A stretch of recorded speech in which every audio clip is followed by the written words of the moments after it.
Hey guys, welcome to another episode of Day in the Life of Vintage Classic Specialist. As you can see, the 61 23 window bus came back today from Octavios with the headliner in. I just literally pushed it in the shop.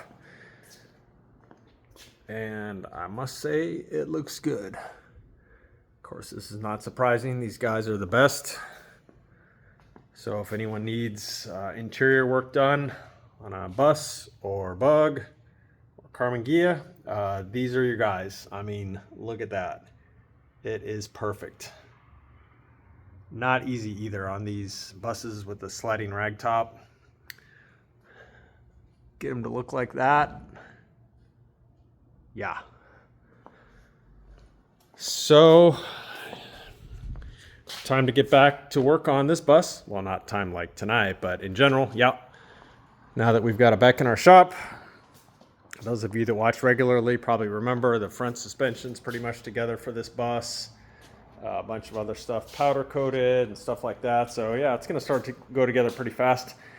As far as today, what I worked some more on the 59 ceiling wax red 23 window. Wiring pretty much all day. Let's start on the inside. It's not much to look at because it's pretty much wiring up switches. So you've got the windshield wiper switch, the dome light switch, the ignition switch, and then the headlight switch. So it's all kind of underneath there, and it's not really much to show or talk about on video, but lots and lots of wires. So pretty much got the switches all connected.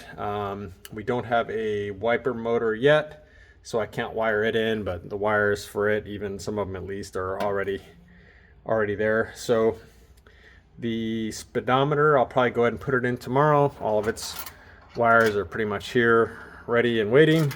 So that'll go in pretty quick. The dimmer switch, I just need to mount it to the floor. Wires are there already for it. The thing that was kind of a pain today was running the dome light wiring harness. This bus did not previously have, or when it came in at least, it didn't have the dome light wiring harness in it. So I had to pretty much run a fish tape down through, it runs through the A pillar here, and try and catch it out the hole down here.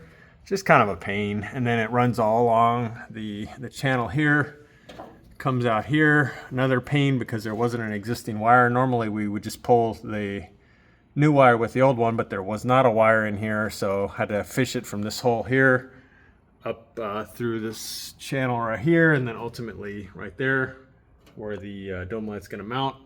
And then likewise the rear one runs all the way through this channel, and then it runs through. This one's a bit easier because it runs through this channel here, which at least is open, so it's kind of a pain to get it fished in here. But then once you're there, you're pretty clear because it just sits on that channel and then pops through again where the dome light goes. So yeah, kind of a pain since there wasn't an existing one there, but yeah, it's all good.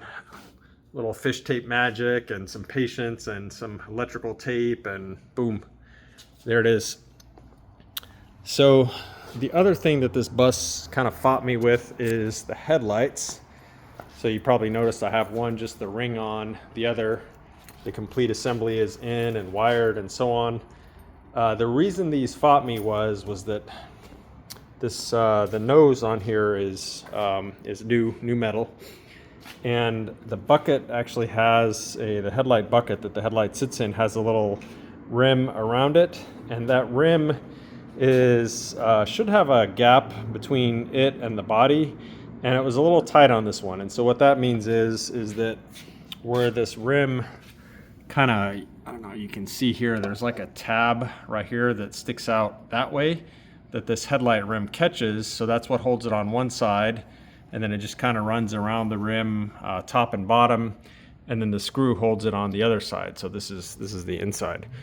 And so this space between this little tab here and the body, so it would be in this direction, was just too tight, way too tight. And so what I had to end up doing was this little inside rim of the headlight ring. I had to basically grind it down so that it would catch that little lip there. So it's nothing that you would ever see cosmetically. It looks perfect from the outside. It's just this little rim on the inside here which no one will ever see. But in order to get it to fit with the seal and everything looking perfect like that, had to do that on both sides. And, you know, of course, took my time, took a little bit off, test fit, took a little bit more, etc., etc. And so finished this side. This side is done and fits now, but it's the end of the day. I want to go home. Been here almost 12 hours. But so tomorrow I'll pull this rim back off, reassemble the headlight, and then the whole thing can go on here once I connect the wires. So I think that is pretty much it for this bus. I'm hoping to maybe finish the wiring tomorrow. We do have the bullet turn signal complete, bulb holders and everything, and I think tomorrow Eddie from Eddie and Dave's shop is actually supposed to bring over some nice tail light assemblies for this bus. So at that point I can probably go ahead and wire up all the indicators, all the external lights will be done. Finish the dash. Like I said, speedometer and stuff will go in tomorrow. He's got a really, really nice clock. You can see right there. That's probably going to go in too. He actually has a really nice radio, which is right there. So I may go ahead and pop that in too. And yeah, this thing is going to look bitchin'. So that's it for me today. Lots of fun with wiring. Rafa continued working on the 57. This time, or not this time, this is kind of a continuation yesterday, focusing up front here some more. This latch mechanism was kind of a fighter. Had to pull out all the little tricks to get it to where the hood would latch on there properly. It does now, opens and closes beautifully, but it took a little magic, so it works good now. Other than that, just a lot of little things that aren't too exciting to look at. Like, for example, whoever had assembled the car, there's little metal plates that go there and there where the front suspension, the front beam basically bolts to the body. So those weren't in. In the corners about right here, there's two bolts that bolt the body to the pan, two on each side. Those weren't in, so, you know, kind of going and adding some things like that to the car that are supposed to be there. The bolts that bolt the body to the pan at the shock tower right here, those weren't in, so I put those in. These bolts that the customer had in were too small. It was actually those. They're supposed to be much bigger. No, I'm sorry, not those. These ones the customer had in the wrong bolts. They were too small. So, you know, these are big, hefty bolts for a reason. This is pretty much holding the suspension to the car.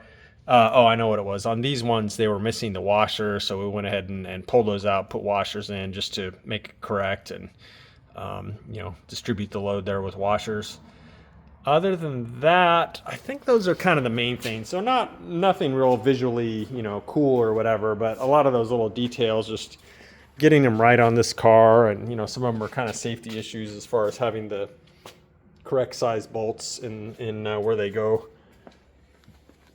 So I think that is it. Oh, I know, another big thing. We put in the windshield today.